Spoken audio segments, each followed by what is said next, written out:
going to do some cartography tonight for our Eberron adventure, Crystals on the Bar.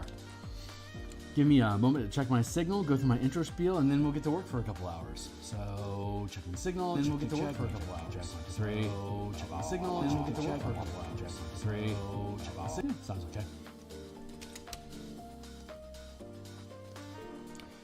Alright, intro spiel. Hey, my name is Theurgy. I create role-playing game supplements. I publish them online as PDFs. I've been focusing my attention on Dungeons & Dragons 5th edition for the past few years. You can see a slew of links in the description down below to different work that I've created that's published on DMsGuild. You can check that stuff out. Probably about 150 illustrations amongst a lot of them. Plus, there's extensive previews, so you can see a ton of content that I produce. If it's of interest to you, please consider purchasing it. It's all currently at 40% off. We basically design a game like we do on our Tuesday lunch development stream, and then we'll do page layouts, and then after page layouts are done, we do illustrations. So this is an adventure that we are creating right now for Eberron. So while the book is in edits for us to later later do the page layouts and then all the interior artwork, right now we're working on maps for the adventure. And this is the last major map that we have. It's at the beginning of the encounter of the adventure when the team comes to town looking for trouble, and they can find it. So this is the book cover we created around episode 40 of this playlist. If you want to find out more about what we got going on in the future, you can follow me on Twitter at Theurgy. I have a Patreon where you can follow me for $1 if you just want to throw me an occasional tip to keep me going. Otherwise, like, subscribe, and hit the bell icon here on YouTube is the best way for me to grow my channel right now. Got 183 followers now. Thank you so much. Maybe about like 1 in 4 people that see the channel end up subscribing to it. So if you guys are interested in map making, artwork in general, or D&D or gaming philosophy, then stick around, say what's up, drop in, say hi, and looking forward to talking to you. So I'm going to blame fellow DM and friend to the channel, Nitro Serum. He convinced me to add wood grain to all the wood floors. So that's what we're doing currently, adding wood grain to the floors. And that's a quick, messy process that we just kind of doodle bug. So I'm going to doodle bug across the floor here real quick and just keep doing that. It's probably going to take me like maybe 15 minutes or so for me to finish up the floor graining, and then we'll get back to the rooftops. We finished the sheriff's rooftop like we said we would. Last stream we finished this building, the general commons area. And from there, we set aside and promised to complete our rooftops for the sheriff next door here. So let's take a look at what we got going on here real quick. We got too far up, too far down. There we go. We have black and white roofs. The whole thing is provided in black and white for easy printing. And then we also have the higher res color version that we've got all the rooftops built for. So when you present the village, if you're playing the game on a virtual tabletop, then all these assets can be layered in with the actual floors and ground in the map layer, and then these roofs on in a separate layer above that, so you can lift up and scoot a rooftop aside whenever you need. So you get the black, the color version here, and then we get the black and white underneath it. And then we have the interiors, and all the interiors have black and white versions as well. So there you can work with color on a VTT very easily, or a very expensive print, or you can just use the shot. Well, I didn't. The trees are on a separate layer, but those would also be black and white. But anyway, whatever, you know what I mean. So let's get back into scrubbing our floors, and once that is finished, we can get to that last rooftop that we need to over in the storage bin there. Let's see. I want to be down here. So just do some squiggles like this. We do some squiggles like that. And we'll do some join ups in the middle. And we'll just take a smudge brush and we'll just traipse along it loosely. So it creates little divots and lines and smudges and colorations, kind of like you would expect in on a wood grain floor. Cheap and simple, but effective.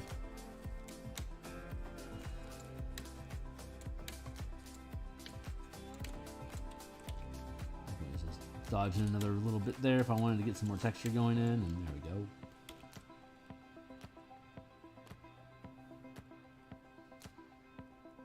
Trips that way, and like that, and like that. Smudge it out.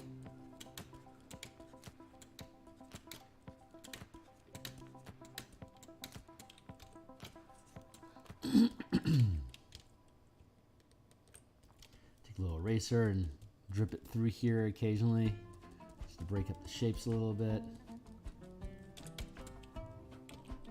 I'll go back to this.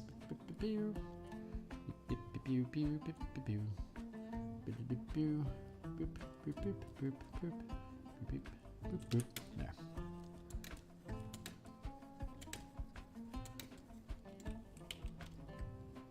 I've already got a timer going. I figure we got about 2 hours in this tonight. See, it doesn't take a lot to do these floorboards. It's just micro tasks, little repetitive actions you do for the texturing to make things look like the world's worn and lived in. I'm here 6 days a week, 9 times over those 6 days. On Mondays, like today, I do spelljammer ship combat art in the morning for the combat and exploration book that we've built, and on that's Monday through Friday. And then Mondays and Thursday nights like this, we do this Eberron cartography. Tuesday, tomorrow, in the morning, we'll again do spelljammer combat art. But in the afternoon at lunchtime, we'll do we'll convert some more rogue subclasses into the martial power system that we've been developing, which is an alternate it's an alternate magic resource system that martial classes can have access to instead of high-level spells that full casters get, so that they have a daily resource and options to prepare, so that they have the same flexibility and decision making to customize your character that full casters get, but staying within the mechanical curve of what 5th edition can do per round in combat, both combat exploration and in social encounters. So you're getting, instead of getting spells, you're getting different powers and or exploits, maneuvers that you can use, again, in all 3 pillars of adventure. So you can check that out with me tomorrow at lunchtime. Again, if you want to find out when I'm live, you can follow me on Twitter at Phil Kearney, or ideally hit the subscribe and the bell icon down below, so that when I go live, YouTube will send you a signal and let you know that we're doing some more stuff. In the meantime, we're just going to keep picking away at this.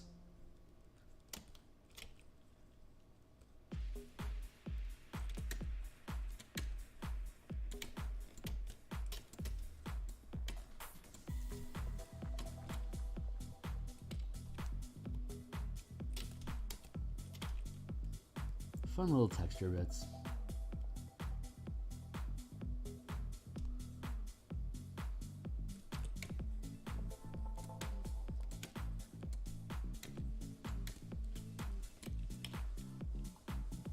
I think in the first page of the adventure, we're going to have a key for like all the different items, doodads, floors, walls, all the different textures. I think just having a big key of all that stuff might make a lot of sense.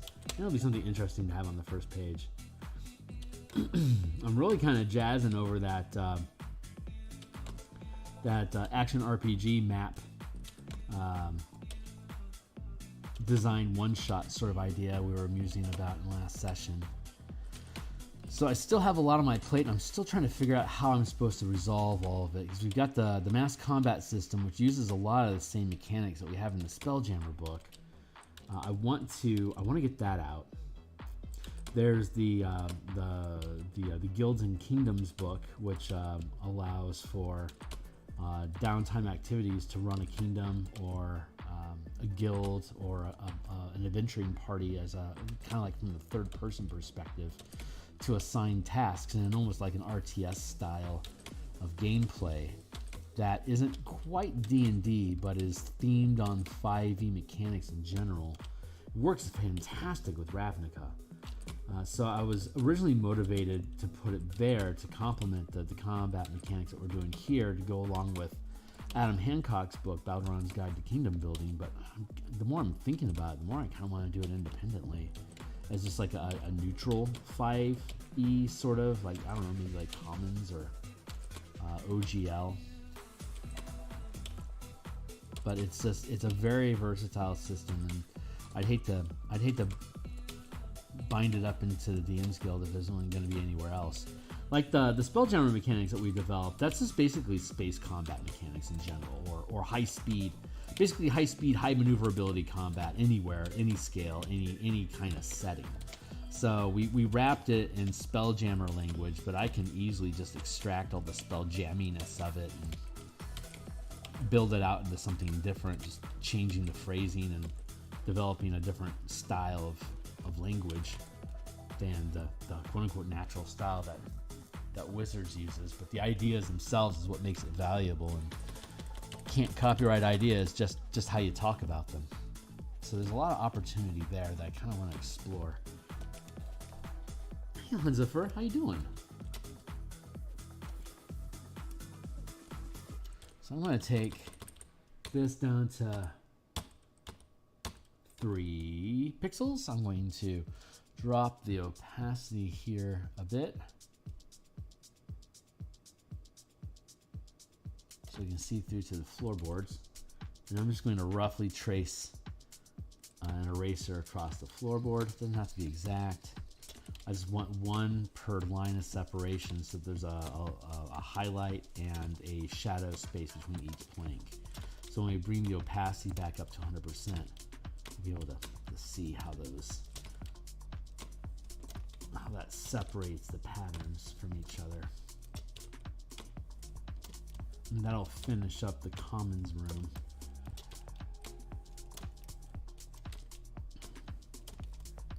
And I think I may just go to the rooftop over on the storage area to the north here. I still have to do wood floors for the sheriffs, for the constabulary. I will never get my head around that. Constabulary still needs wooden floors, and the storage shed needs a roof. And the storage shed has 2 floors, so that's a more mechanically complicated process. Here, we take this back up to 100%, and now see if we got little divots in the floor that separate the floorboards from each other. So just a little wood grain, just a little sloppy, quick little roughage that adds a little bit of texture and interest to the environment. Just little blurbles. So I could have all this floorboarding to do. I like to do it manually. I could cut paste chunks of this, but I cut that cleave out. And so if I try to like grab a bunch of this and then drag it over and paste into another place, I can't guarantee that the floorboards are going to line up quite the same way. So I actually like to do it manually, so that I can make sure it's just, well, it's always unique, as floorboards like this should be, but it also helps make sure that I get the lines where I want them to be, and just makes it a little bit more intimate. So, of course, this is dirt floors out here. Let's take a look at. I think I want to tackle that. We can come back to the floor. Let's check out the rooftop over here.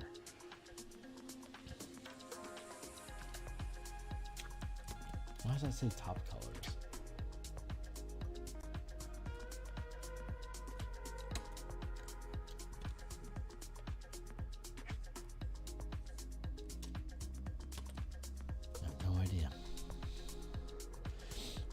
Uh-oh, let's leave it alone. Here's our rooftops. And then, oops, looks like I got a flaw up here in the corner. And my computer just locked up. So I have to hit save, and then I'll have to reopen it.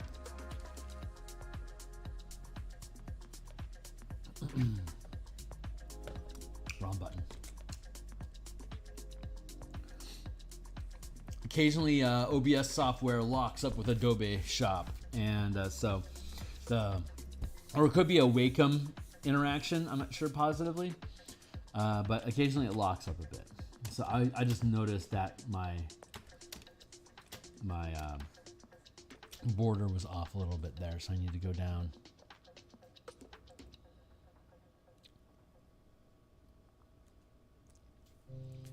Here into the dredge.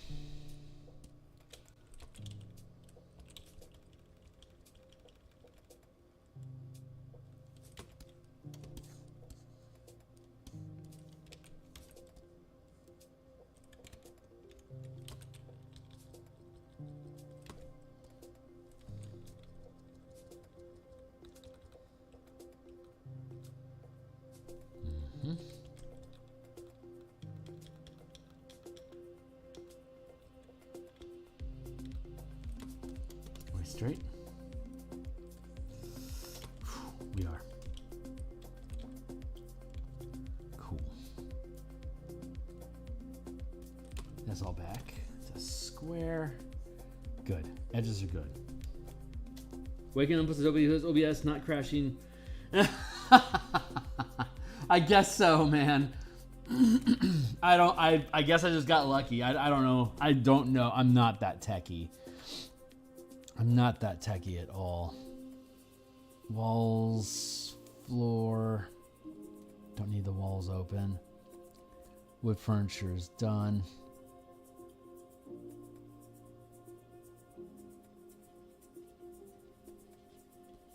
Commons area is technically done.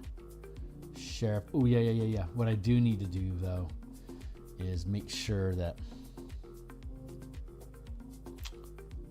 Hold on. I need to make sure I get that color down. No, I can just grab the color. I can grab the color from elsewhere.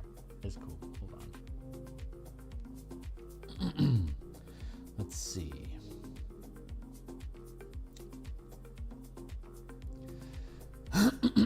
Getting my orientation, building my courage.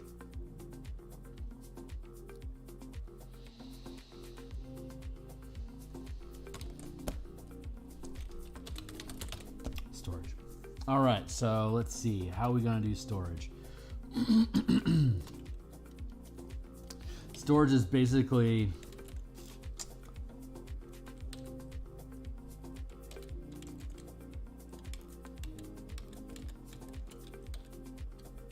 like this. You got your ground, and then here, let's do this differently, like this.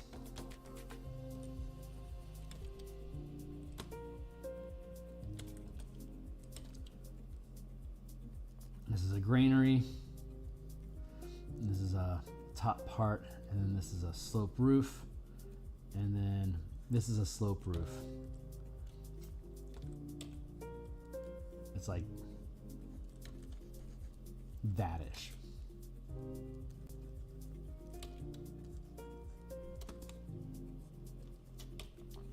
And there's stairs that go up on this side, and then they continue up here.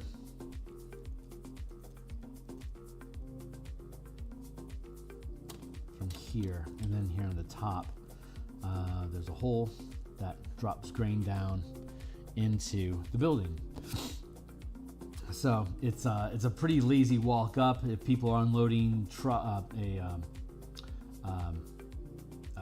bales of sacks of grain, they can take raw grain and bring it up to the top and then dump it in for it to be distributed later. Time of 20 minutes. I'm gonna grab a drink here real quick.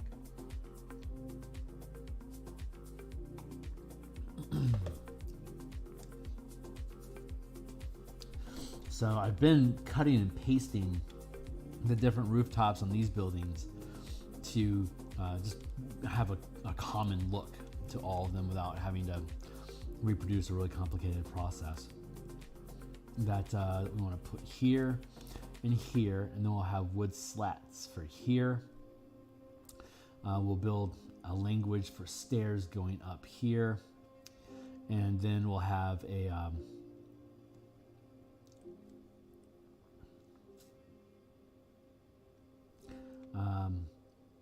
we want to have a tilted roof. So we got stairs here and then stairs here up to the middle.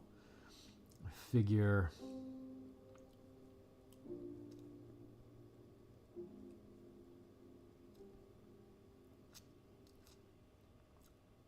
if I just have a round top silo that just has water pour off in all directions, then it's going to be pouring onto this top deck.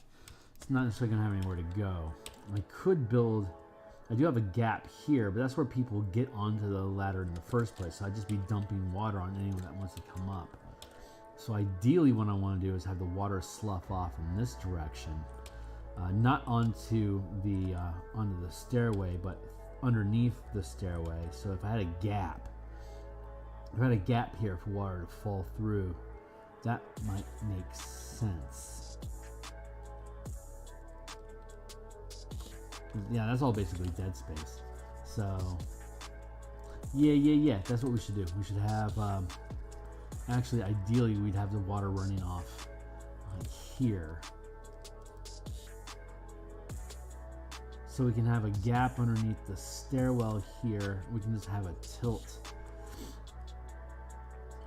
Just be circular, but have a tilt to it. So it pours off in this direction. So like we could have, I don't know, maybe like that. And we'll have stuff like this, and like this. And then on this side we'll have this. Very, very simple, basic structure. Just gotta peel it off of one of these rooftops. Like this one is probably gonna be easiest for us to peel from just because it's a big square. And I think it's the proper width. The left side of the building and the top facing portion of the building are darker than the bottom facing and right facing. So this is the right angle to go with, because it'll be darker over here and lighter over here. And then for the top here, we can just grab this. It's even at the same angle. We can grab this and just drop it in there and then trim out that circle so that all the slats are just pointing in this direction. I like that. I think that works. So that is our plan of action.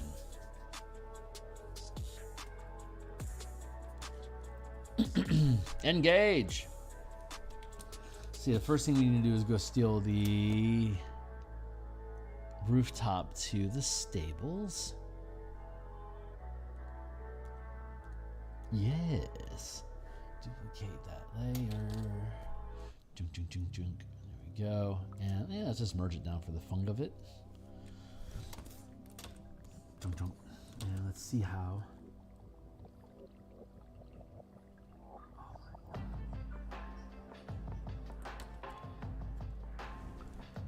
Very yes. Almost. Kind of no.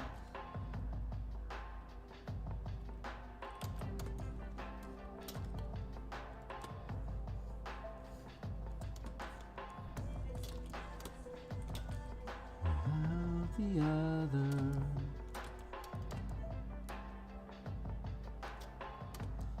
Let's cheat a little bit and make these a bit wider.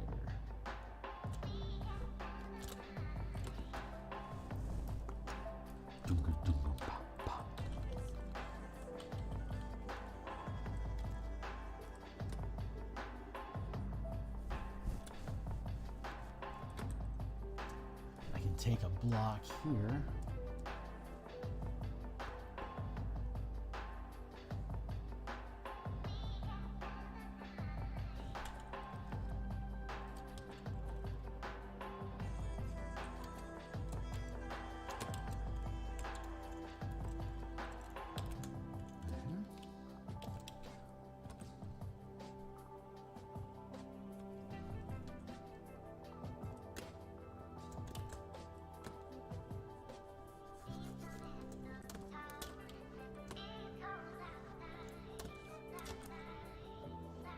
Oh, how perfect is that? The answer is very perfect indeed. Very, very perfect indeed.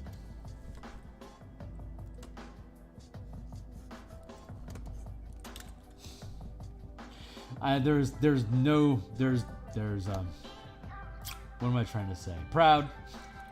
I'm just trying to say it's nice when a plan comes together. That's all I'm really trying to say. So let's grab a chunk of another piece. Here.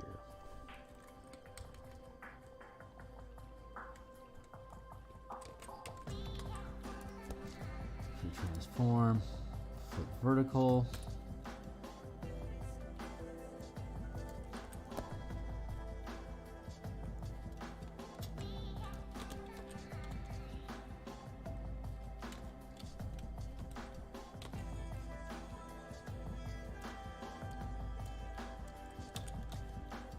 Why? What? Could not multiply the selection because selection area is empty. Well, how about deselect? Thank you. Jasmine Recruit.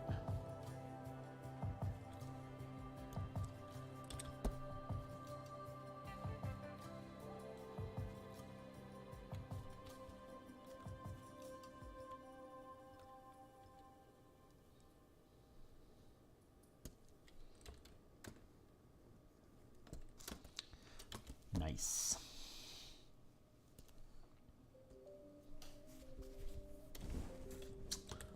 Holy crap. This is coming along nicely, man. All right, let's fetch.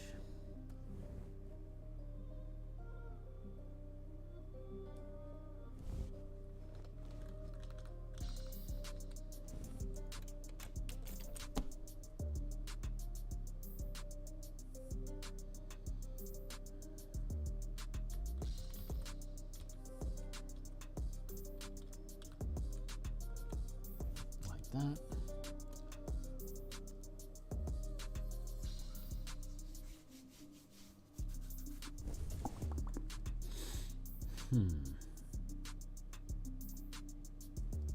Something's telling me to not be hasty, so I'm making sure I've got my bases covered before I proceed.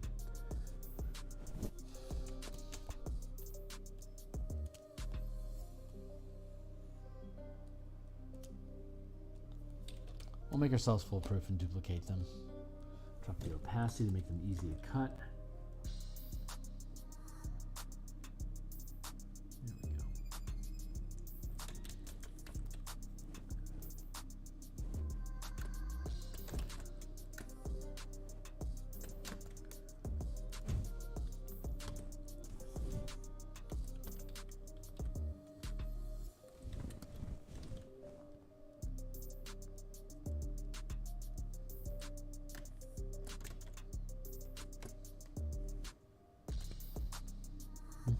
There we go.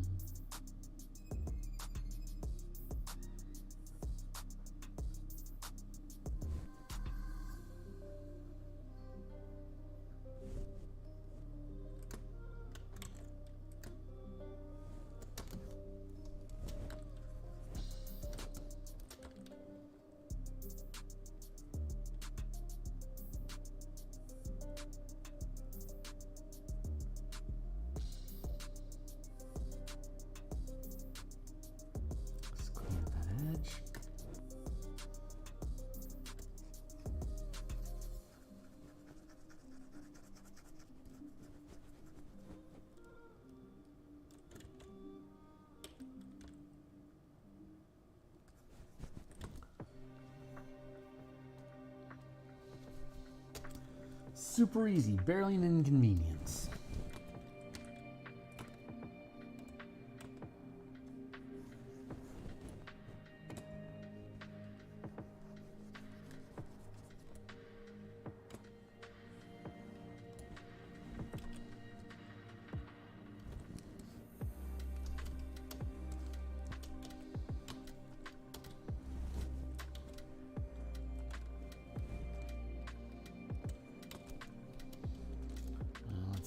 Next thing we want to do is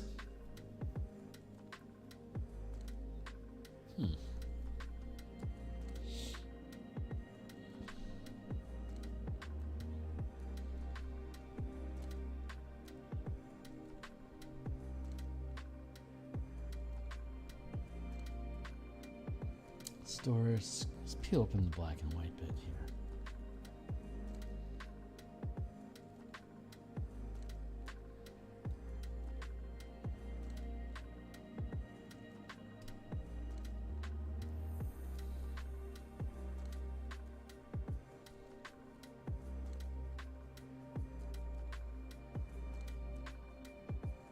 Something's off.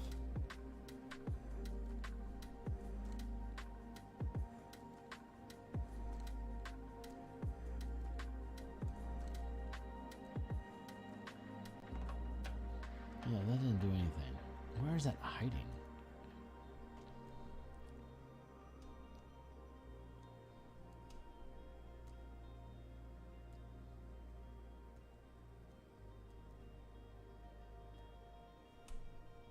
Why is that?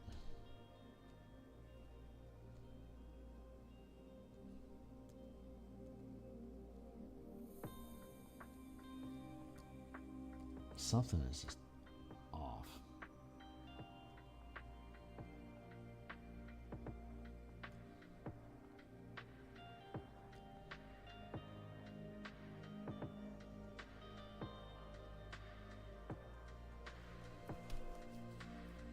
I don't know where that white is coming from. It's obviously underneath here. There it is.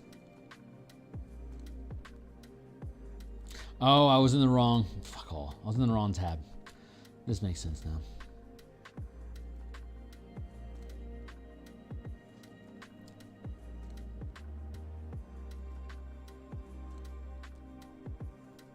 There it is. Thank you.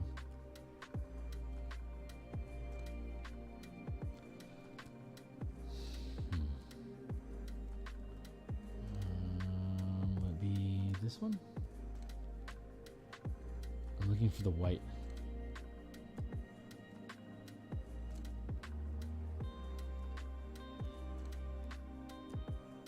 Okay.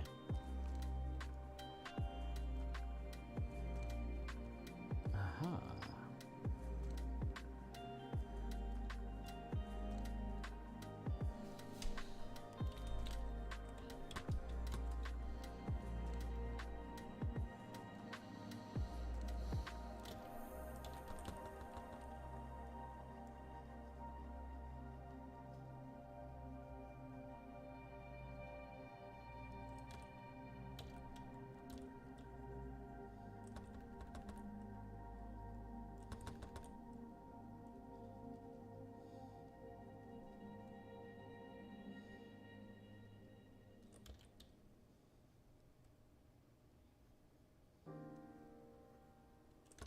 There's the door that leads into the grain mill.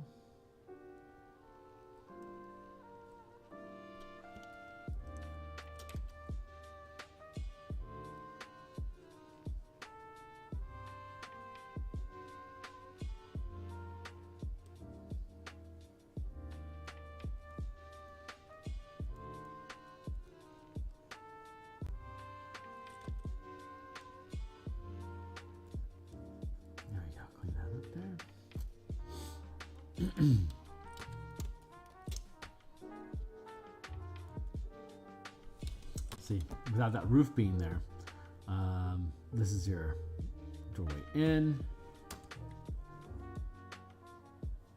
It'll lead to the ground floor inside of here. Here's another door that leads out into the main stable area that you can't see, or the storage area, but you can see on the other side of this stone masonry here. This pocket here is full of like grain sacks. So that's some of the stuff that's going on the inside.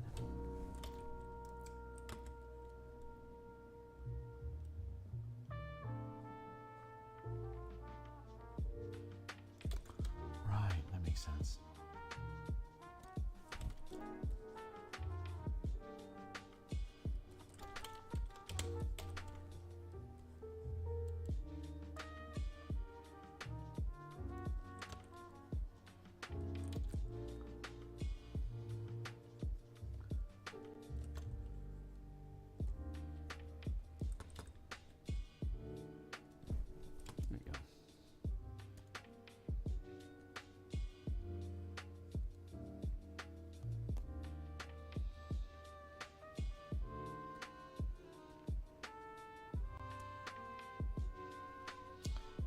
Familiarizing myself with the document here by picking, that's something I'm actually interested in.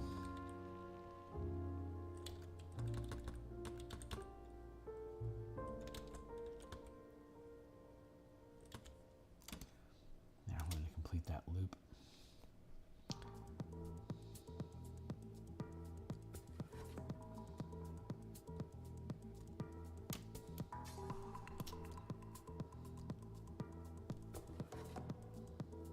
That's the right one. Nice. So far, so good. This is working out. All right, so let's see. Next thing we want to do is break.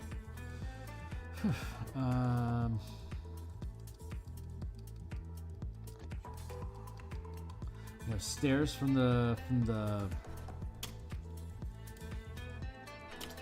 here, so we have our colors for railing and stairways. We have our floorboards that we have already from inside. We know how to do those. Railing, floorboard, tile roof. So tile roof is the only thing that's really challenging me at the second. So let's go fetch the lumber roof.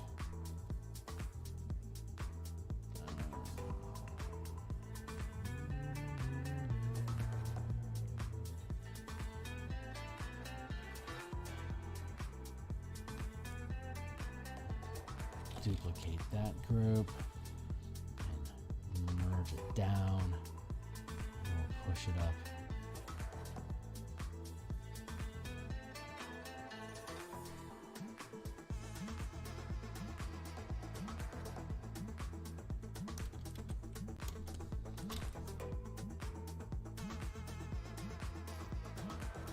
Very nice. That fits very, very nice. So we can drop the opacity on that.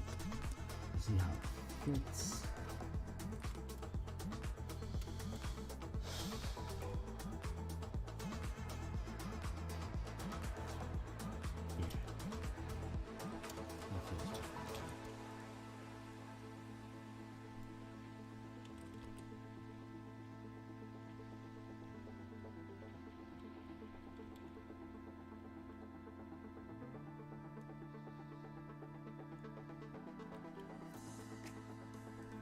Nice line over here.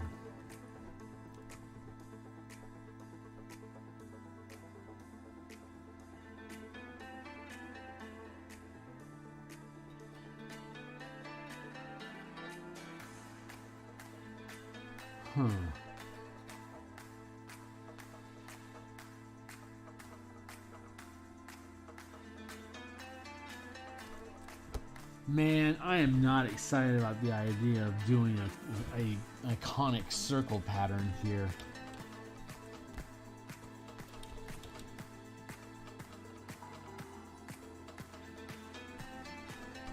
I definitely don't want them lining up with the length of the stairs. Let's do this thick.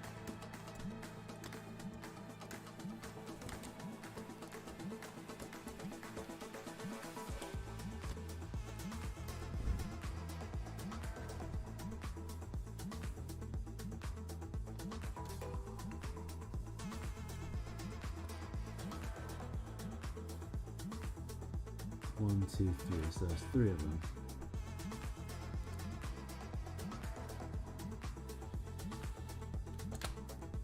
Look what you made me do. All right, let's just do it then. If that's what we're gonna do, that's what we're gonna do it. So we know how to do it.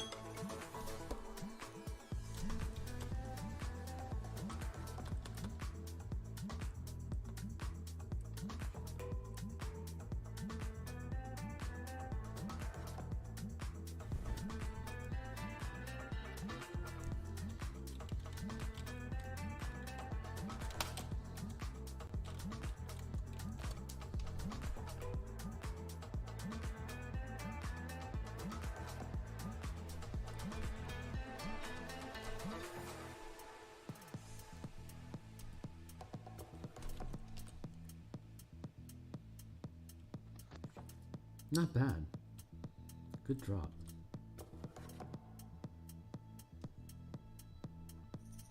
Yeah, that feels on point. So then we'll go like that, and then we'll go select, modify, contract, 3 pixels, delete. Should be 5.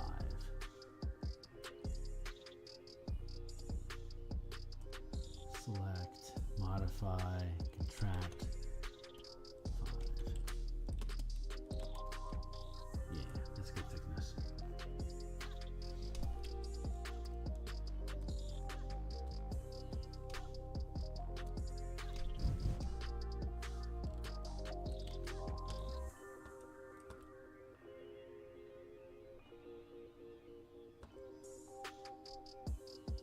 Too big.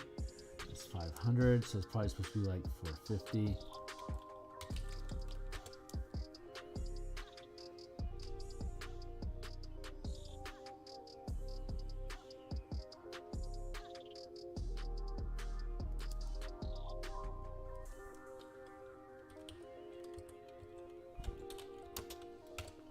$475.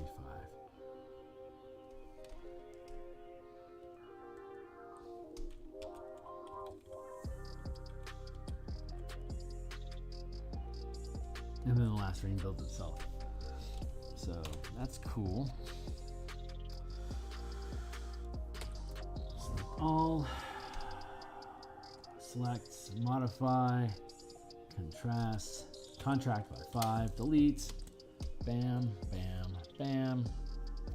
Hey, Bob's your uncle. So now we have our concentric circles.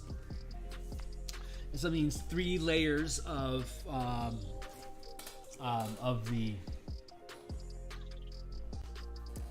shingles. Thank you. The word is shingles.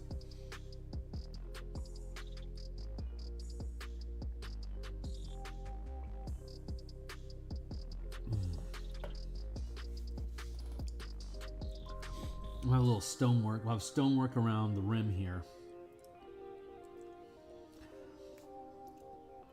And then we'll have wood here and along the outside edge here. Wood here to here. Nice. So it's like, that's really cool. So the wood starts here. It goes to here, to here, to here, to here, here to here, to here.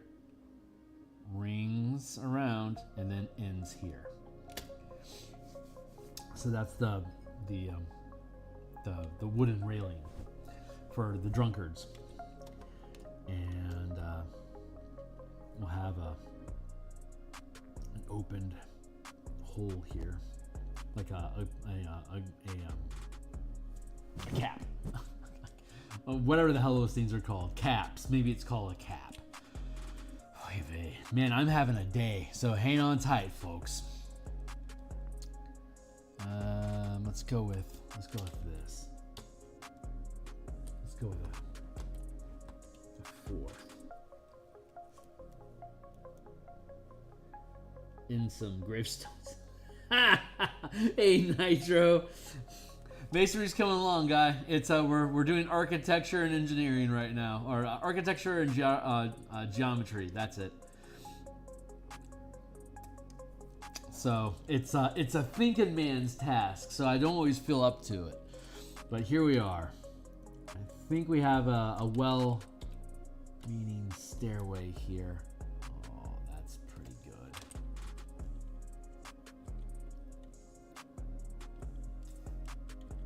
That's pretty on point. So we can use that as our base. Base! How low can you go?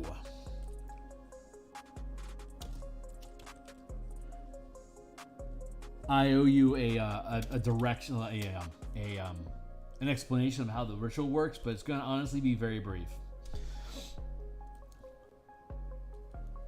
I don't want to delete that layer. I want to duplicate it. Thank you.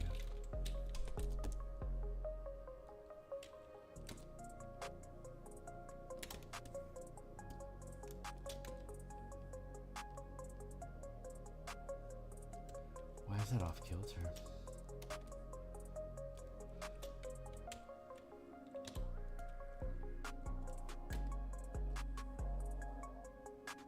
There we go. Don't know.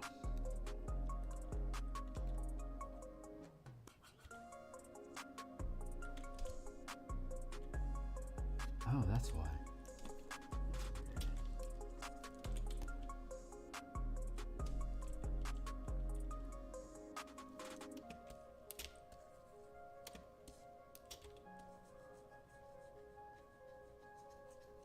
And there's not that much to it. Put the eye in the center of the nexus. Say the words. Keep it up until it's permanent. The formula is very, very basic, but it has to be fed life force occasionally, and it doesn't really go into that. You kind of have to know that. It doesn't just tell you off the cuff that there's like if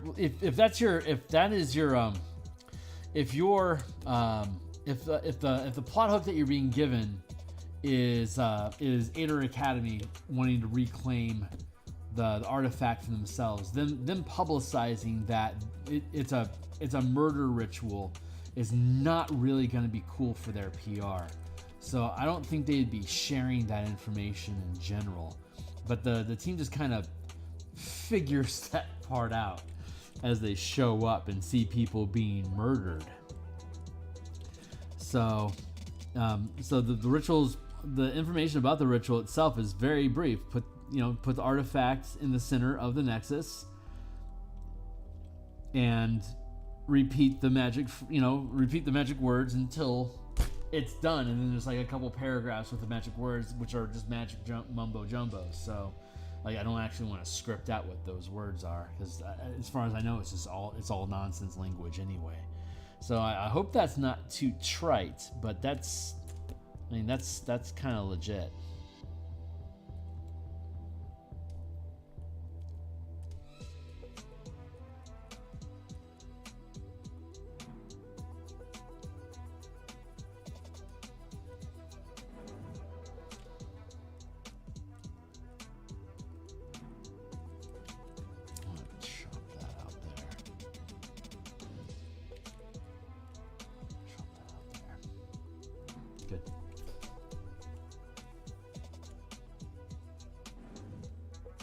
Couldn't find it in the doc, not even in the control. Yeah, it's that we didn't have them as part of the main body.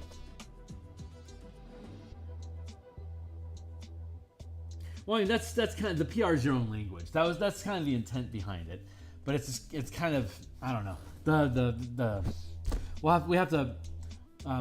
have to finish editing the adventures so we know what everything is, and the ritual itself is the very last act, which is what's being edited right now. So if Stuart comes with pushback about how we're having things proceed, then we're going to have to update it, and then we're going to have to update the ritual accordingly, which is then when we were planning on actually building the document handouts.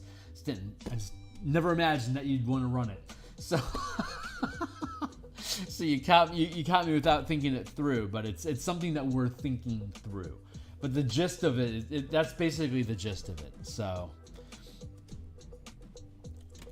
don't know how helpful that is offhand. I'm going to duplicate this layer again. I'm going to free transform.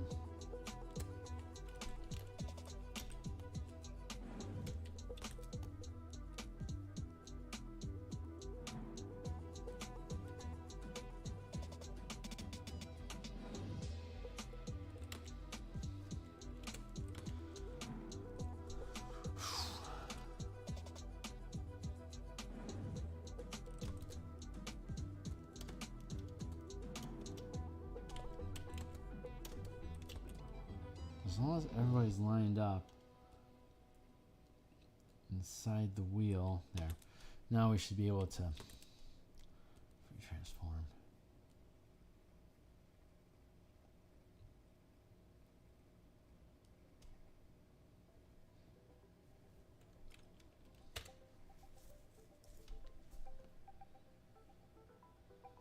Not perfect, but not horrible.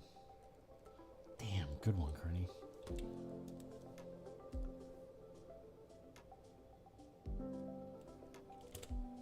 Tweak them a little bit here and there.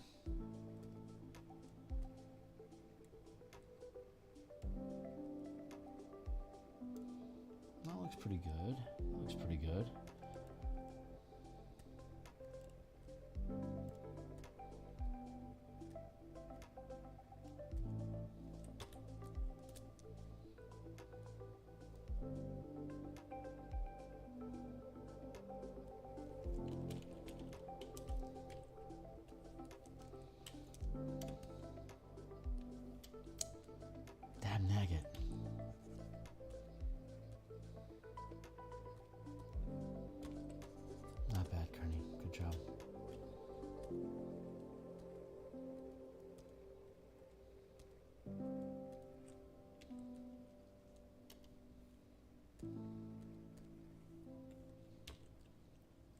I mean, if you want to play it up, I mean, it has to be fed. It has to be fed human life or hit dice occasionally.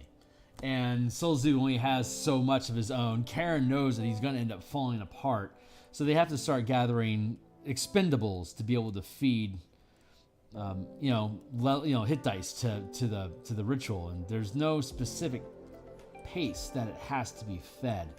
Just generally 24 hours or more. And if he's failing saving throws, then you could feed it more bodies for him to artificially succeed the saving throw to keep the ritual going. So it's kind of loosey-goosey on purpose.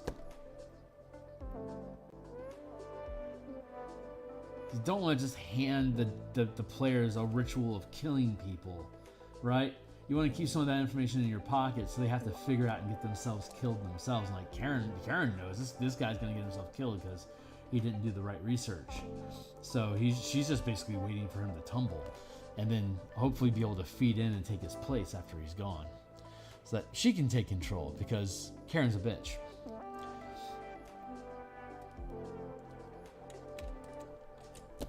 Fuck you, Karen.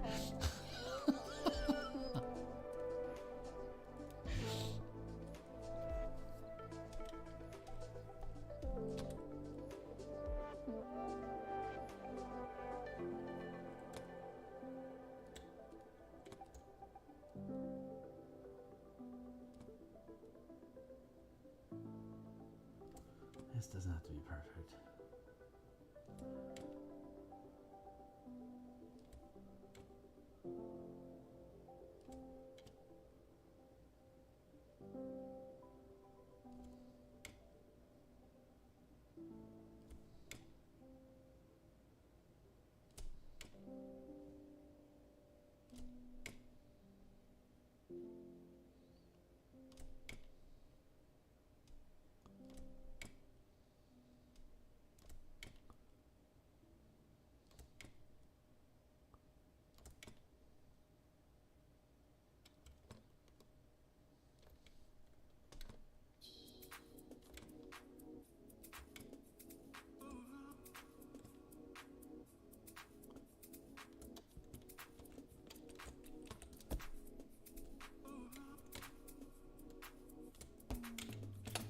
There, so that's a tile array.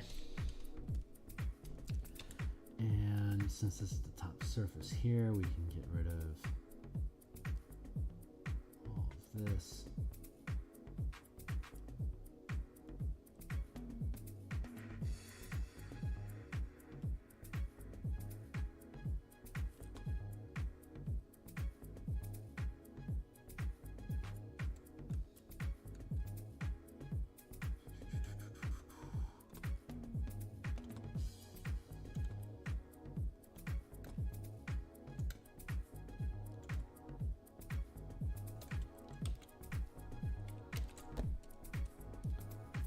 There. 2 circles.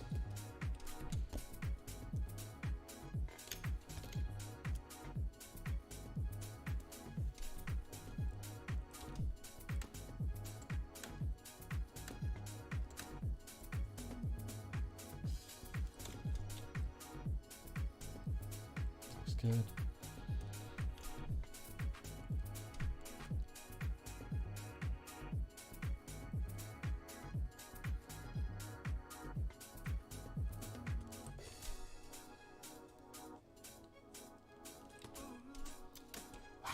That looks pretty damn good. Well done, Kearney. Next thing I have to do is, all of this shit. So, strap in. Let's see. This should technically be black and white.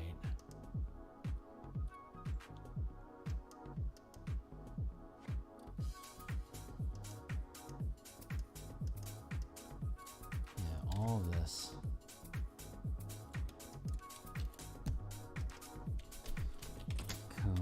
Roof.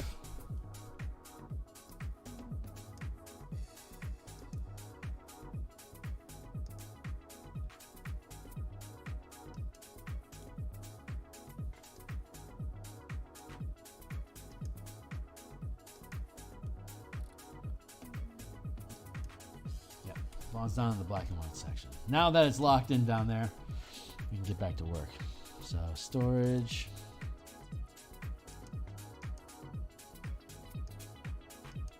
Don't need that anymore.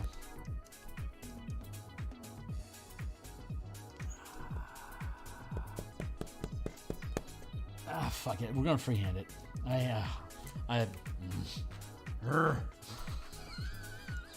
We're gonna freehand it. That's what we're gonna do. All right, so the right side and top side are darker than the right side and the bottom side. So, base color. Let's lay in some base color here for the bottom side.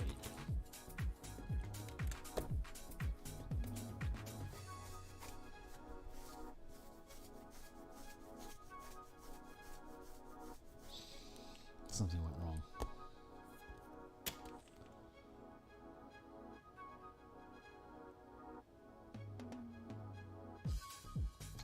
Interesting. I'm used to, oh, okay. So we're just gonna have to duplicate the bottom to the top, the back from the front, the back from the front. So let's duplicate that stuff.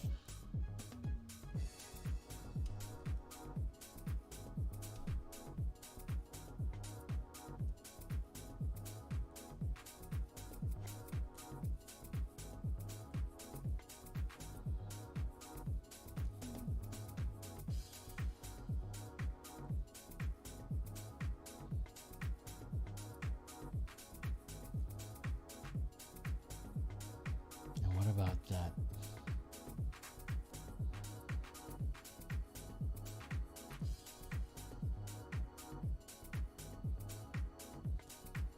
There it is. Okay, thank you.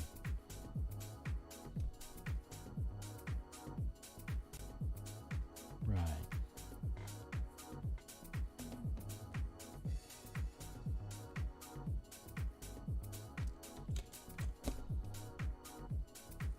This is all gonna be garbage. Sorting my books here.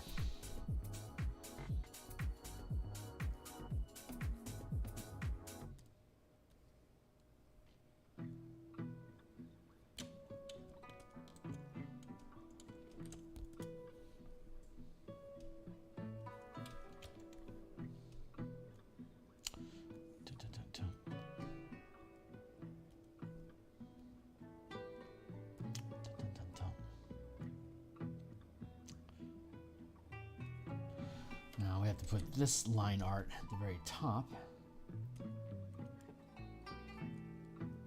because we're going to be coloring underneath it. Now everything.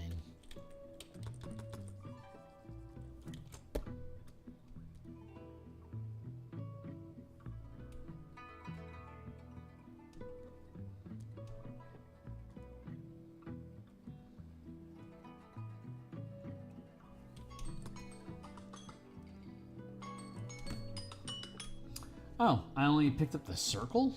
Okay. I don't know how that happened.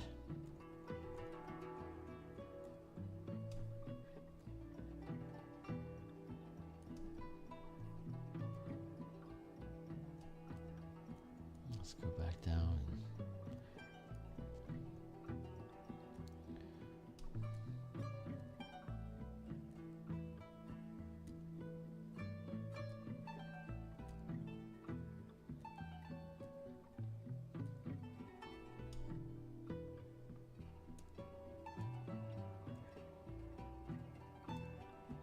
What did I just copy? Oh, wait a second. Oh, okay. Yeah. We needed to do that. Duplicate. There's a lot of layers. Sometimes I get a little confused. And sometimes I get tucked away in the wrong file. So let's just pull you up like that, buddy. This time, I think we've got it. Bum, bum, bum, bum. Bum, bum, bum. Boom. Need both of those. Now, thank you. Now it behaves like it should.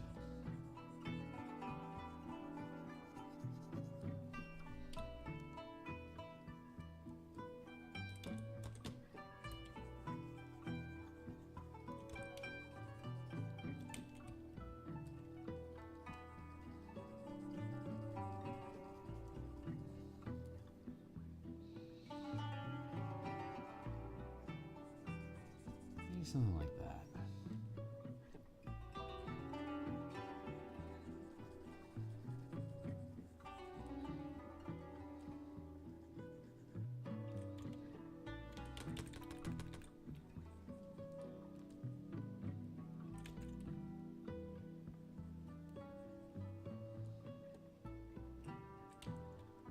Yeah, like that.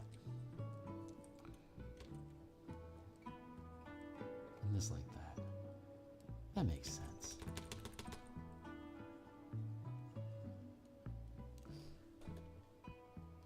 So, habanero plant, no kidding.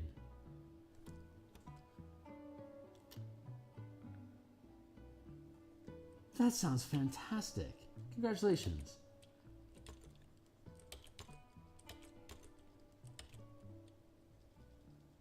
Being able to provide for yourself and those that you love is just a very solid feeling.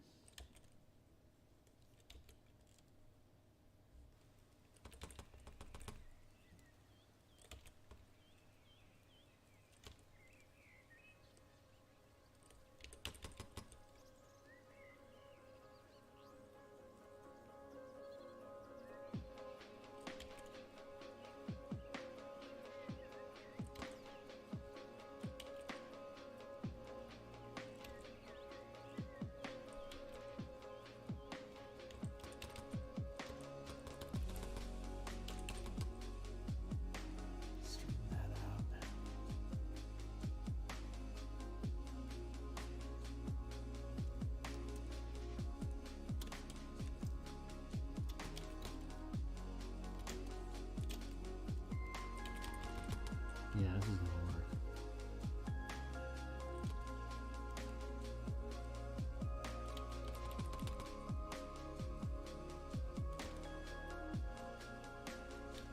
Wasn't what I expected that I'd be doing, but absolutely feels right that I am.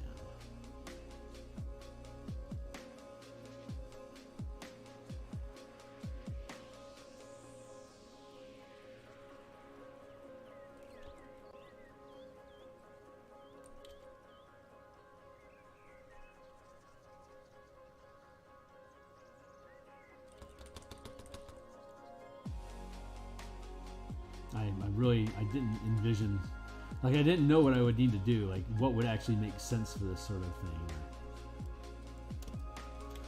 or any of this. I was just like, I'm just gonna build some rooms. We'll just put some roofs on them later. I gave no consideration to what those roofs would actually need to be, or what would go into actually being able to create them. This has been a very eye-opening experience for me, and I feel like I'm walking away from it much stronger, honestly, than when I walked into it. Really was able to find some really great solutions to these problems, and it all flowed pretty smoothly. It's tedious, but all the results I think I'm very, very proud of, and I fucking love that.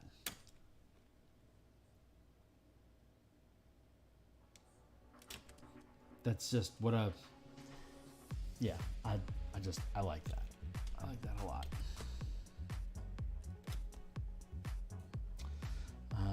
We're eventually going to bond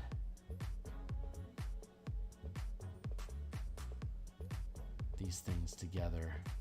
The line art here and the color underneath it. We'll eventually bond it all together so we can get this smudged out look like that. But we're gonna build out as much of the underlighting as we can before we have to go that path. So this is going to be us smudging up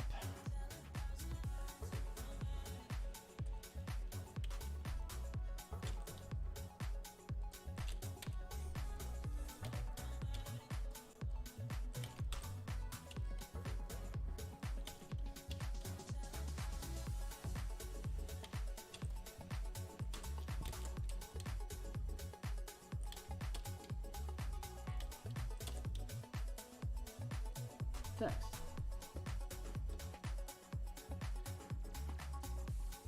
Every day this gets delayed. More fruit gets ripe, and it gets increasingly lethal.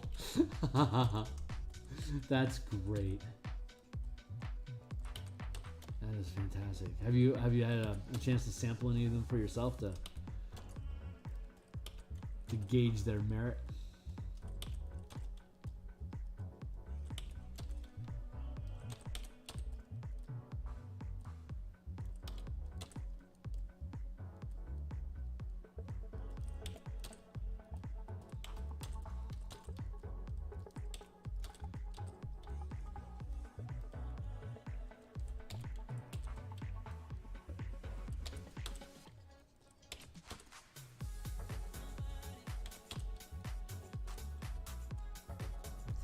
That.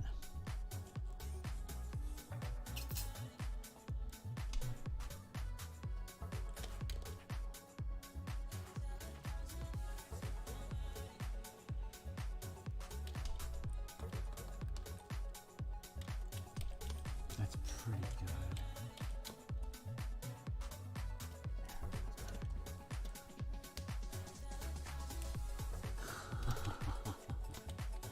Nice.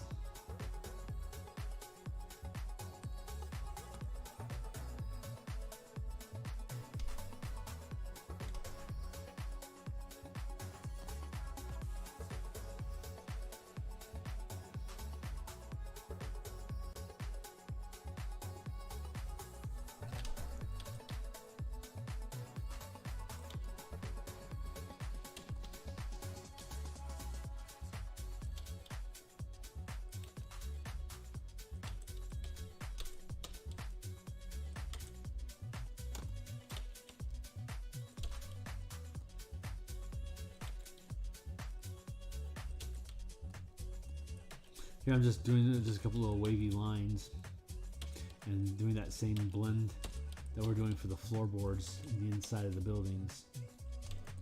So we're back to the same work.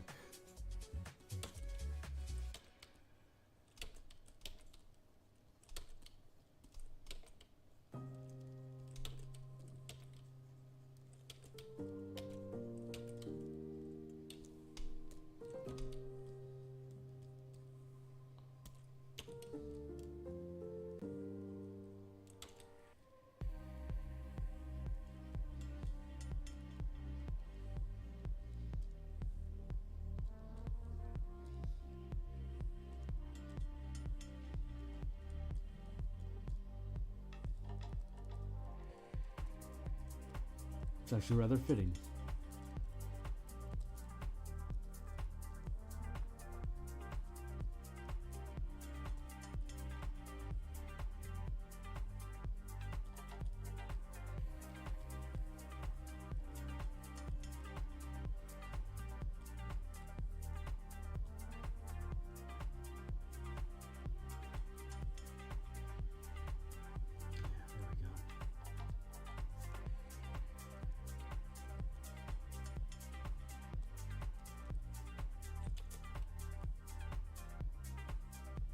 Text have words.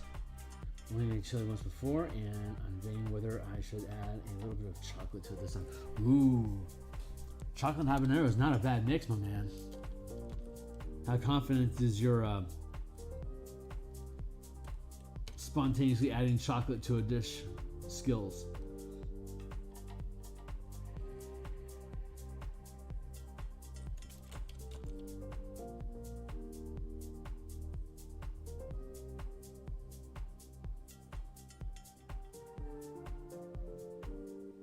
I think in that sort of thing, you want to go like with a super high cocoa count, like at 80% cacao. Like just dank, like tobacco.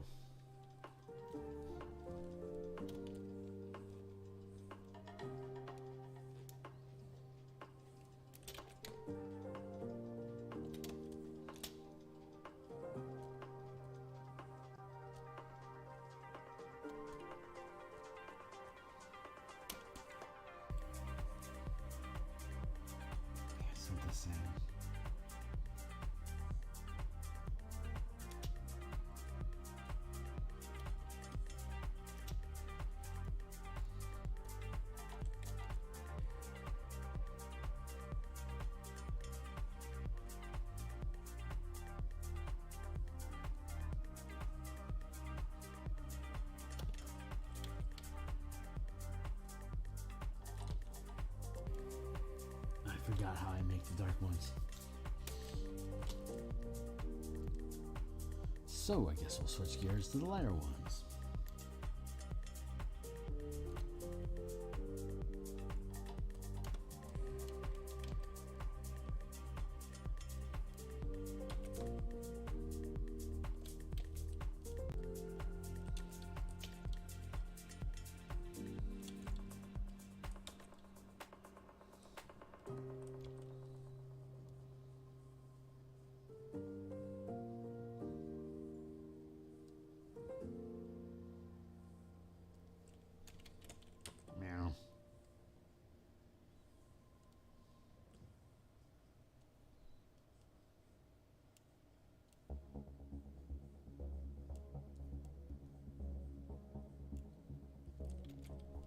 Good. There we go.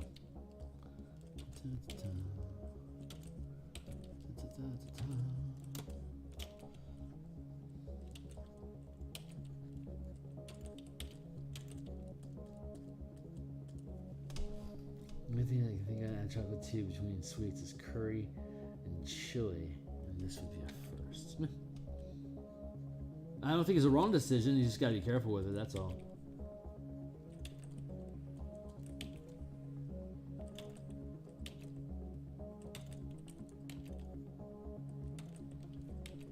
I believe there's ratios.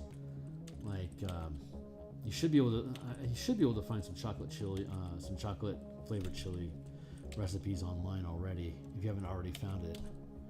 But I don't know offhand chocolate ratios.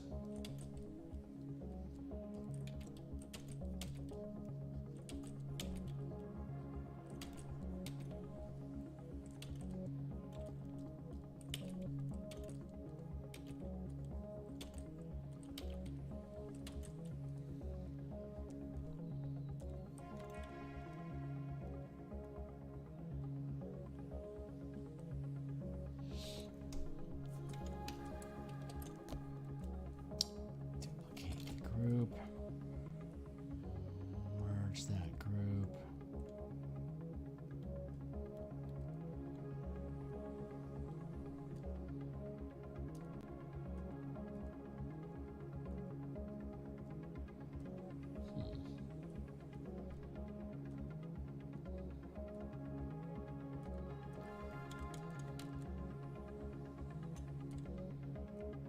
That was goofy.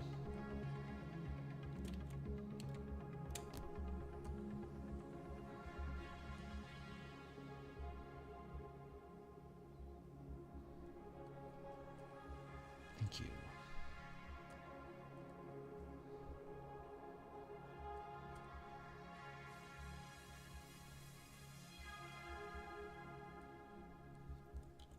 Let's try that again.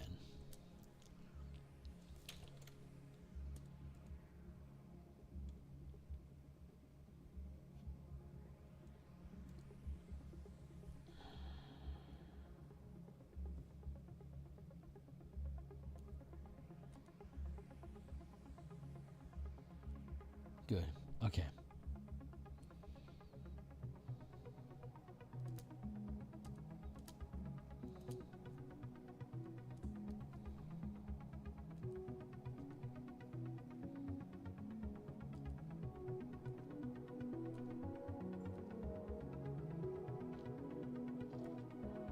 Good. All right.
Oh boy, I'll be at this for a while.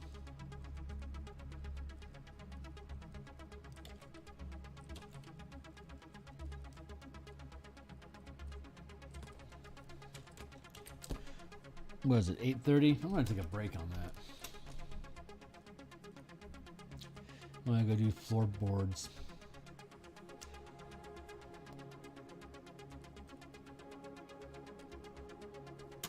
Back in the sheriff's office.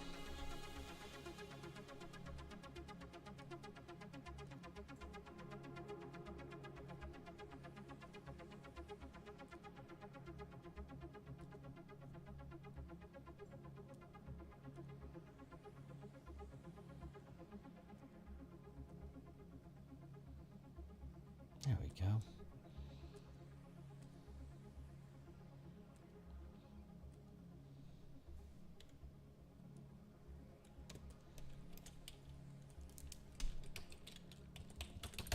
Floors.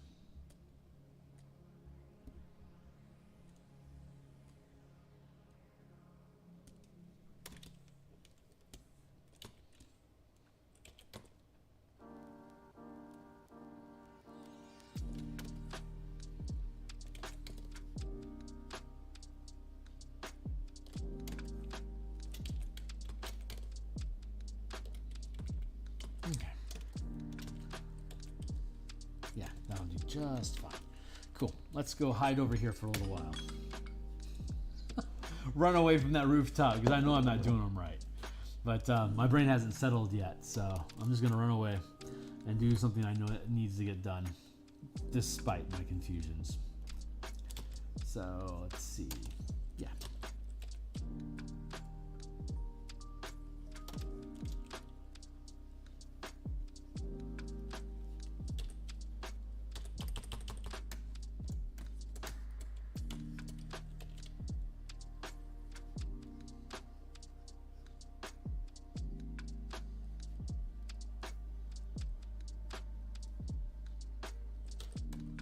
I'm probably gonna have to go back and look at an old episode so I can remember, so I can remind myself how it was I built each rooftop so I can duplicate the effect.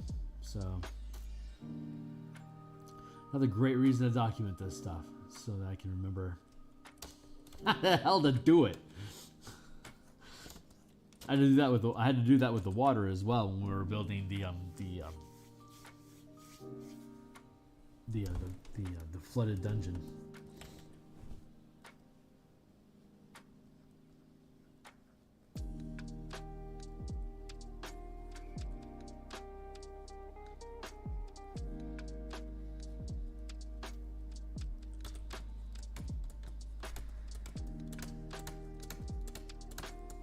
So fun to do.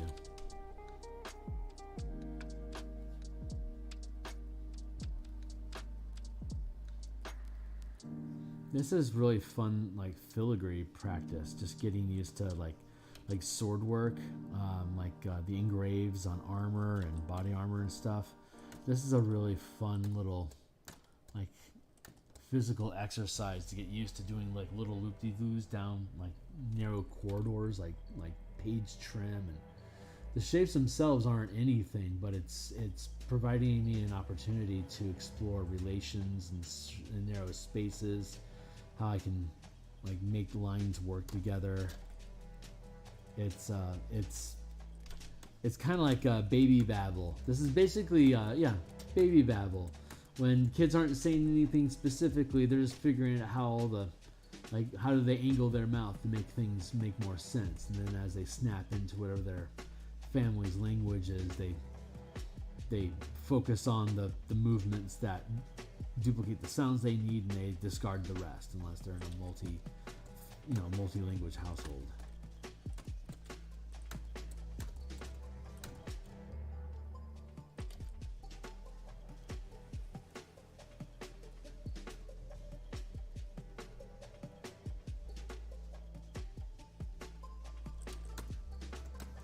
I could easily parse down into something meaningful if needed, but it's fun just to be able to get the feeling of space and how shapes work together and what you can do with them. It's It's just fun.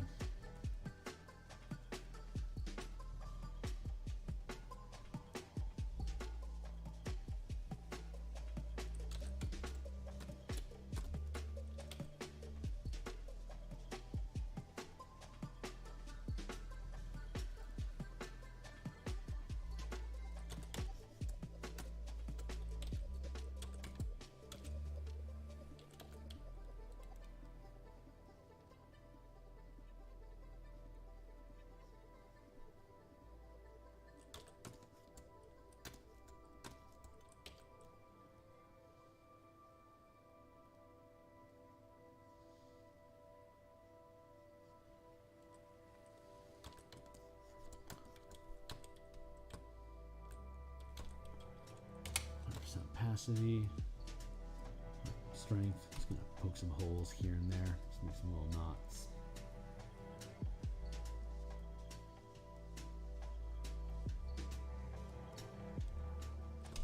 It's fun wood grain.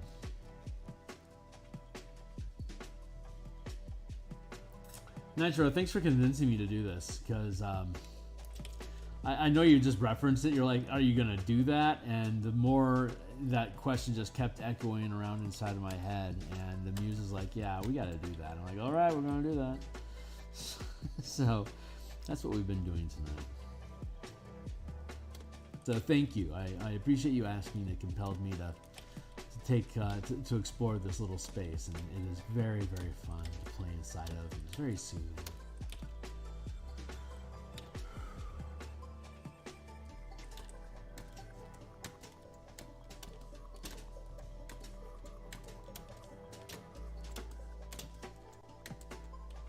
It's just really fun.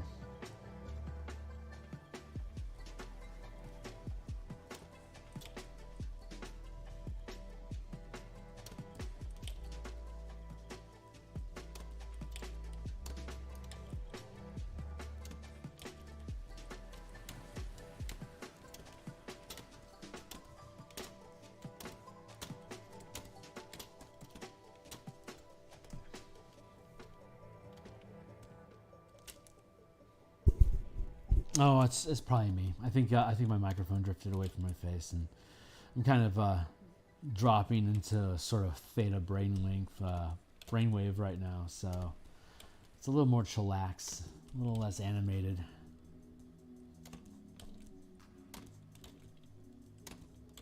But normally, this is like a space that I would just kind of really zone out into. Because I'm just kind of letting my my artistic reflexes control the movement of the brush. So I'm not really putting any thought or effort into where the lines go, because it's just loose texture and knots that we're creating. So it's not actually important. So it's like a really empty brain space that I get to enter into while excavating these spaces. So it's probably me just being overly quiet. And then we will go down to our 4-pixel brush, and like we did before, we'll just hit this thing with an eraser.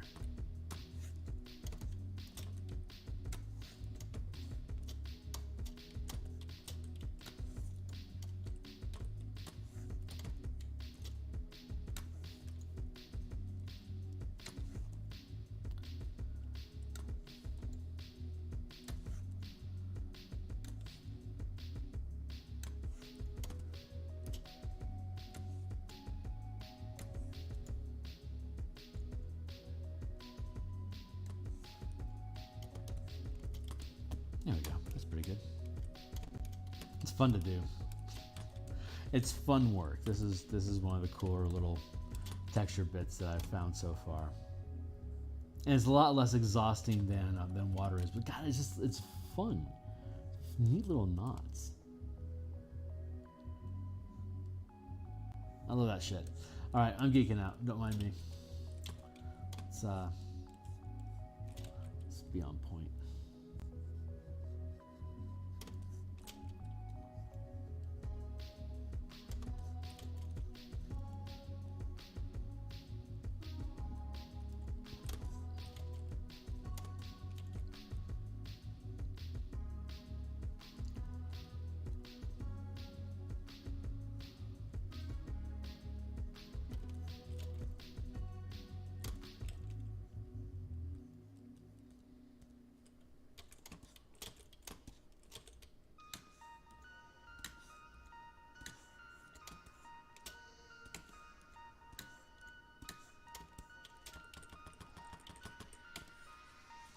stuff in here.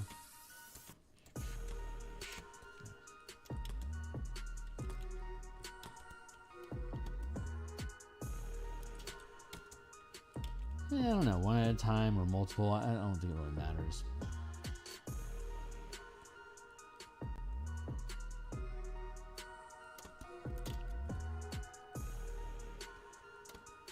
Feels like wafts of smoke.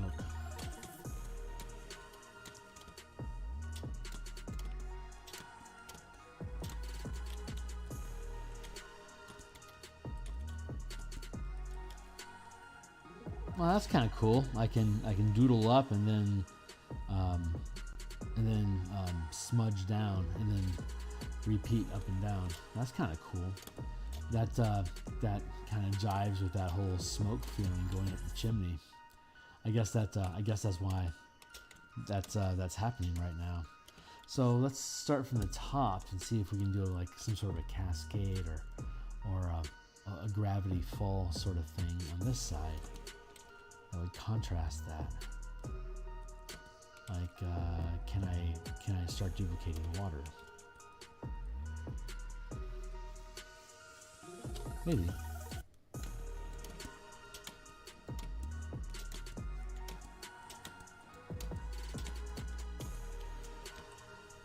Oh, is there a... Nice. So we're going to be playing with fire up and water down in here. And then we can play with earth and wind in here. And then back to fire and water here. That's cool. I love that. Okay. We'll do fire for a while.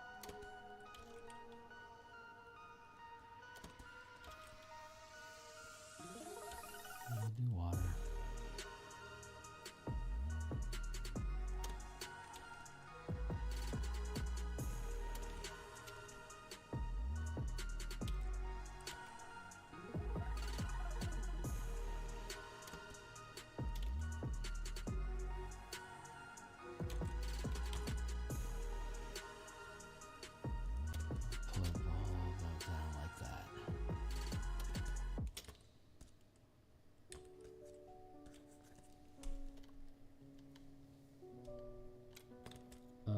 Book. Oh, cool. I'm not familiar with that art at all. I've been told Ender's Game. Like, friends have described it to me, and then I saw the movie, and it was like, whatever. It's best as I get. I thought it was just a short story, but I didn't know there was multiple books to it.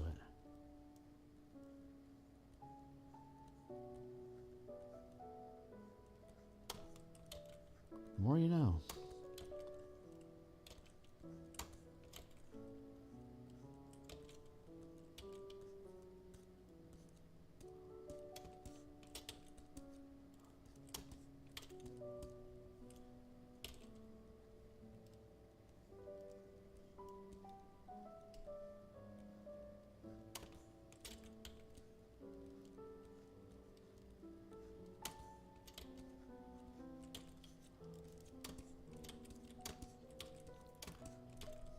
I could even potentially like change the emotions of the room depending on the floor grain.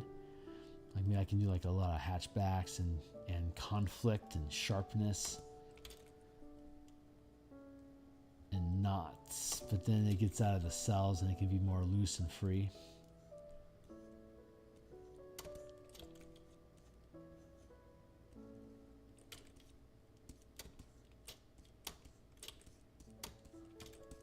I don't know. That's neat ideas.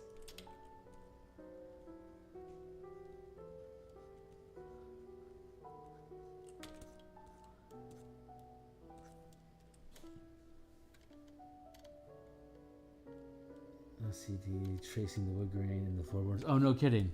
Huh. Neat.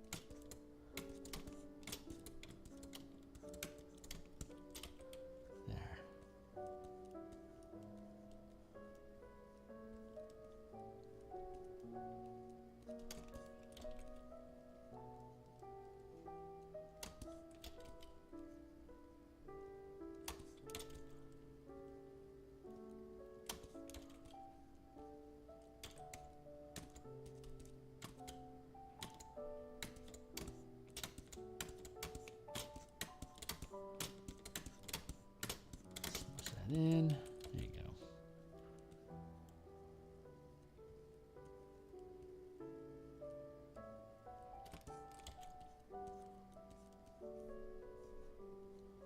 We know it's over there.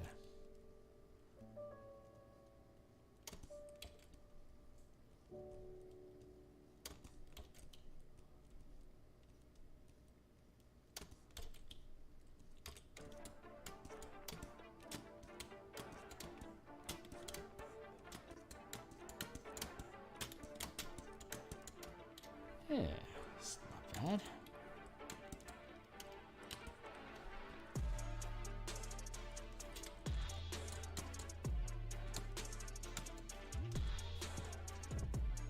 I'm going to add wood grain to every piece of wood first. No. I'm going to, yeah, I want to have a difference. I'm fine with having a 4 texture, but I think I'm okay with leaving those without texture. God willing, I'm going to be okay with it. I don't need to have that level of detail depth in this. It's not. I mean, this is unnecessary too. I mean, so touche. But yeah, I plan on leaving them more like icons on a map than decoration. More functional than pretty.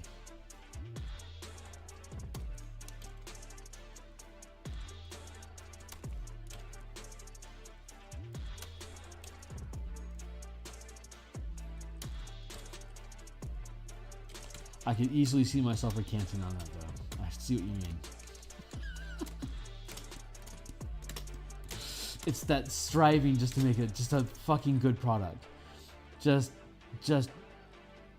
I can just do like this one more thing.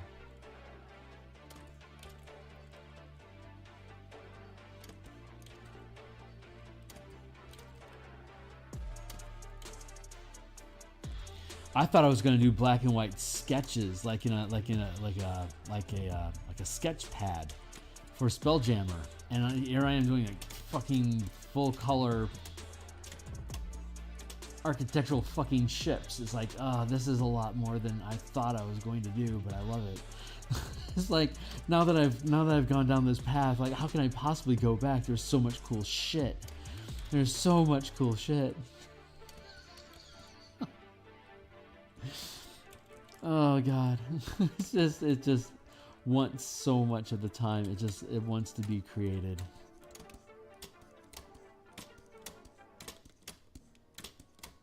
I've got to figure out how to do Kickstarter on these things, man, because they are just murderous commitments to time. It'd be nice to have people saying, yeah, we want you to build that thing, we'll buy it, than, hey, I built this meticulous thing. Are you interested? Like that's a bad idea. I really need to learn how to build that up. I am not good at that marketing thing at all. I've just legit hid from it most of my career just by doing small scale projects. I've never wanted the responsibility. Table based on how the light window gets the grass. Huh.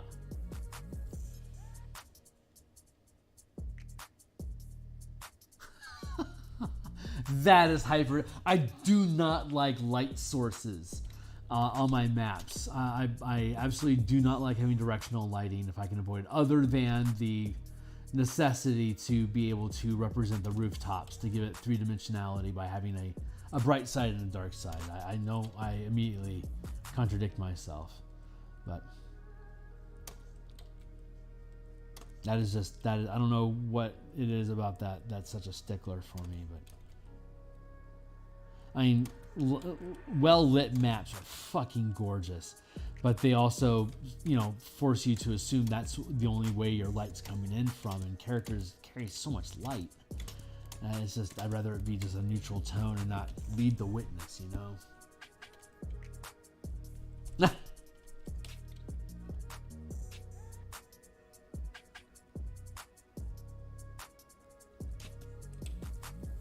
It really is. I mean, I don't know. I'm going to end up doing what I'm going to do. And the more on board I am with it, the more it just does.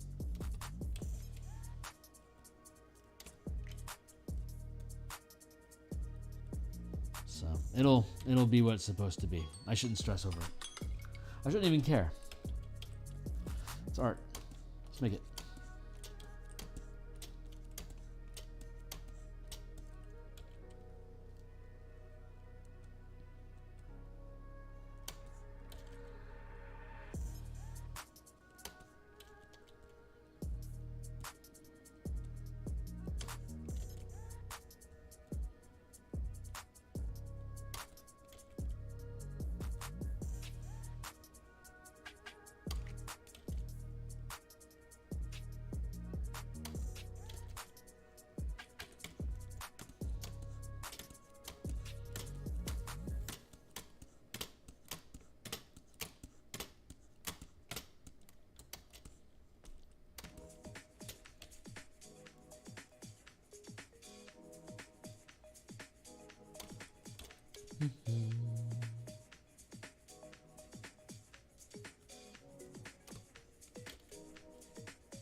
Word on the street is if you want to do Kickstarters, it's good to have an email list. So I'm going to start. That means I guess I got to build a website and get a PO so that I can start doing emails. But I think I'm going to start doing emails.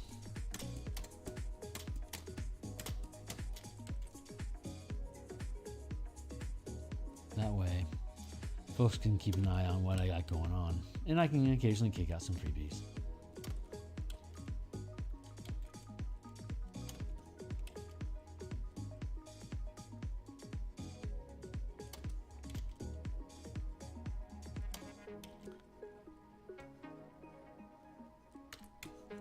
That sounds kind of fun. God, that looks so good. I love that. God, I love this.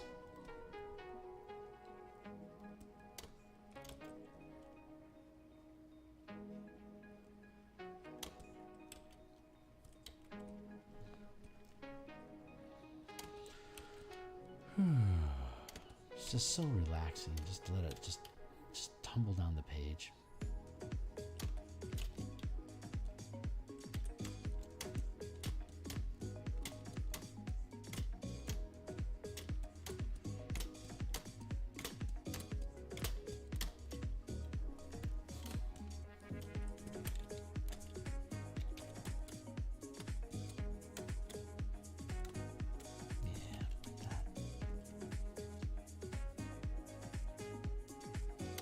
There's these great little patches of highlight in darker areas. It just makes it fun having this thing mess around with like the reflectiveness of the wood. It's just, it's so just worth geeking out. I'm just geeking out on it. This is fun shit. If you're a doodle bug and you like sketching randomly, this is just an absolute joy of an exercise. It's just ridiculously relaxing.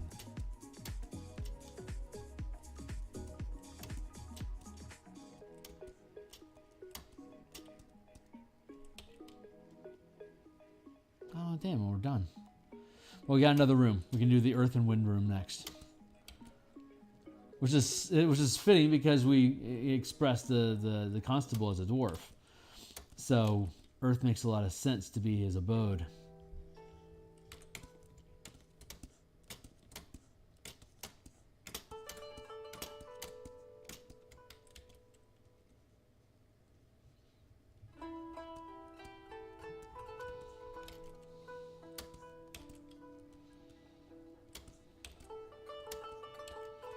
That'll be fun.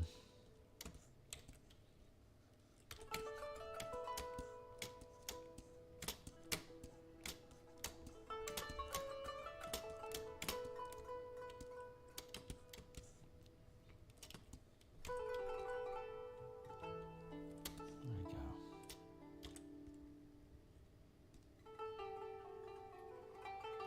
Not bad.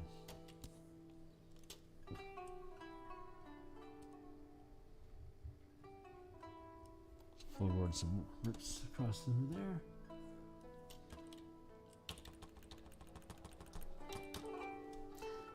3 pixels. Just erase on up the line.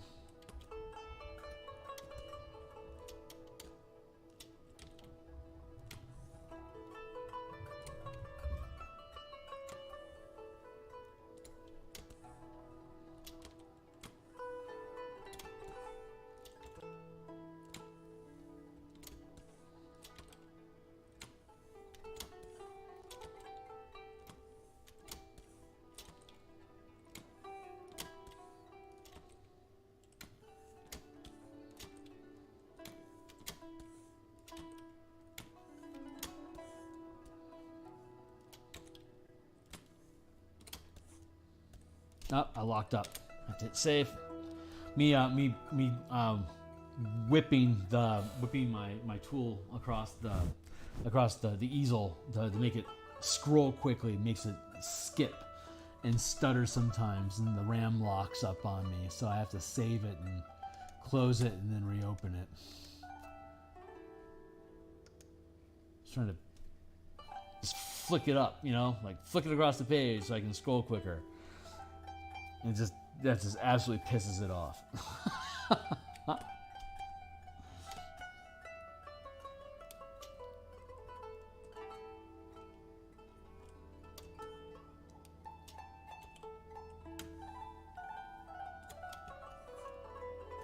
So I have to be a little slower about it. It has no problem pushing a brush up. It just doesn't like me using the move tool so aggressively.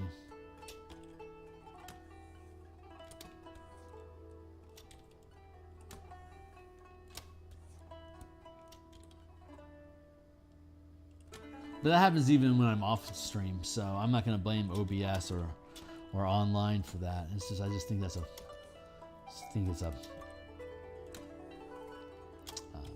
limit to the software for really high resolution stuff with large files. I mean, I've got like 300, 600 layers in here, like ridiculous amount of layers. Boink. There. Looks really, really good.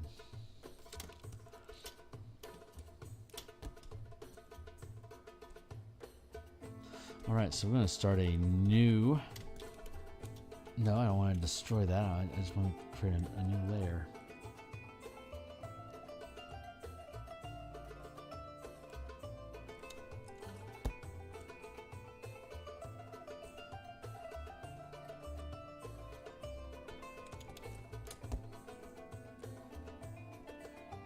So, like, what the hell happened? I pressed the wrong button. All right, so we're in here now. What time is it? 9 o'clock.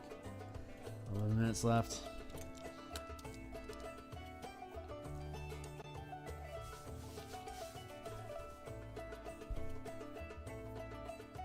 About Hank. I don't think these look. I can't imagine. Maybe like a pound a quarter, and like very, very minimal. I can't imagine having ready constant access to that. You know what? I think I'm going to cut it for tonight. I think I've pushed enough pixels, and I'm just going to do more of the same. And I want to spend some time looking at the replay of how to make these tiles up here so I can do that right. So I don't want to bore anyone in that process, and it'd be a little weird watching myself doing something and trying to hunt through it to find the reference point. I don't think that's good content. So I'm going to go ahead and cut it here for tonight. And we're going to come back tomorrow morning in about 9 hours and do some Spelljammer combat ship art. That'll be a lot of fun. So, yeah. Thanks a lot for swinging by, guys.